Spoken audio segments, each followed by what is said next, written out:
the series in general is a story of regeneration and rebirth.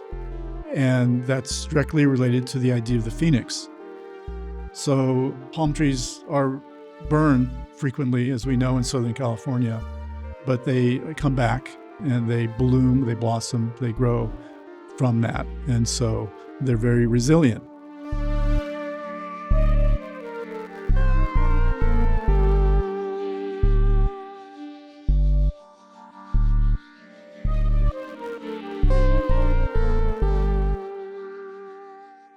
Do-wop-a-do-do-do-do-do, don't worry, baby. Hi, my name is Perry Vásquez. My father's people are from Torreon in northern Mexico. And my mother's people are from Appalachia, from the American South. So I guess that makes me an Appalachicano. This is an insane series. I love. Could you tell me sort of the process of this series, the conception? Yeah. What were sort of your thoughts leading up to it? And your relation to the work. This triptych is titled 3 Studies of Palm Trees, and it's oil on canvas. This is a series that I've been working on, a series of burning palm trees for about 10 years. Began in 2015. This series was done in 2021. The evolution of the series gets to the point with these paintings that I begin to think about them more as groupings rather than individuals. And I wanted to make a triptych because triptychs tell a story. Right. Not that these are meant to have religious overtones, but obviously triptychs are a favorite form of religious artists representing a crucifixion. Holy Spirit. Yeah. Yes. Mm-hmm. So I wanted to bring in some of the gravitas that comes along with the triptych. And at the time of making these paintings, my father was very ill.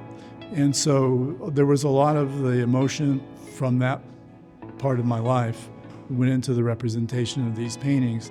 So when I look at them, I see a lot of raw emotion that I was feeling at the time when my father was very ill.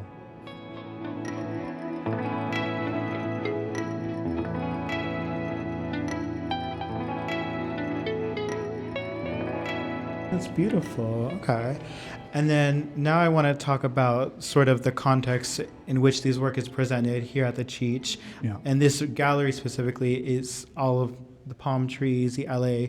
And I wanted to ask sort of how does it feel to know that your artwork is in conversation with other Chicano art in an institution like the Cheech?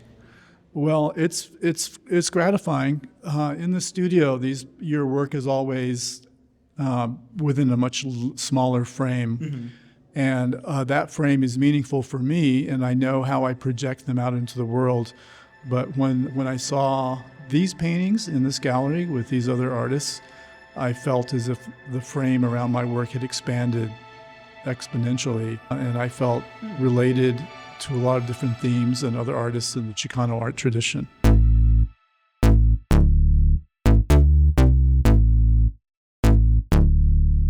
Question about the piece. Is there any sort of hidden gem or anything that maybe people overlook but that you really enjoy? Oh. I know we have like our own little things of like, I really love this little mark or something. What was innovative about this series was the impasto. Yes, I love the texture of it. It's so... It's a visceral element in painting. And so with this series, this is the first time that I really pushed the envelope with the thickness of the paint. So that was an important part of the evolution of the series, arriving at that place where I would allow the material of the pigment to carry the message or the meaning or the representation or the image of fire in a visceral way. I think you captured it so well. Like that is definitely the first thing that I immediately noticed was just everything being so flat and then the flames like coming at you.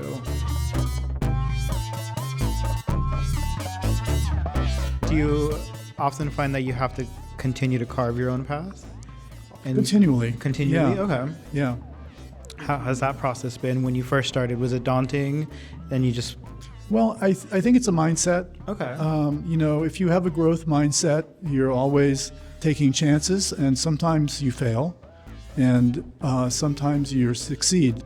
The critical factor is when you do fail, you don't take it personally. It's not the end of the world. You fail forward. You take what you learned from your failure, and then you improve on it the next time around.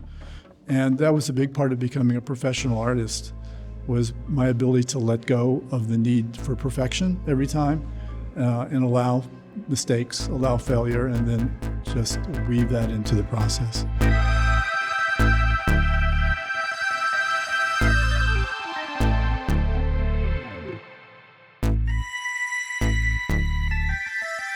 Don't worry, baby, everything will be all right.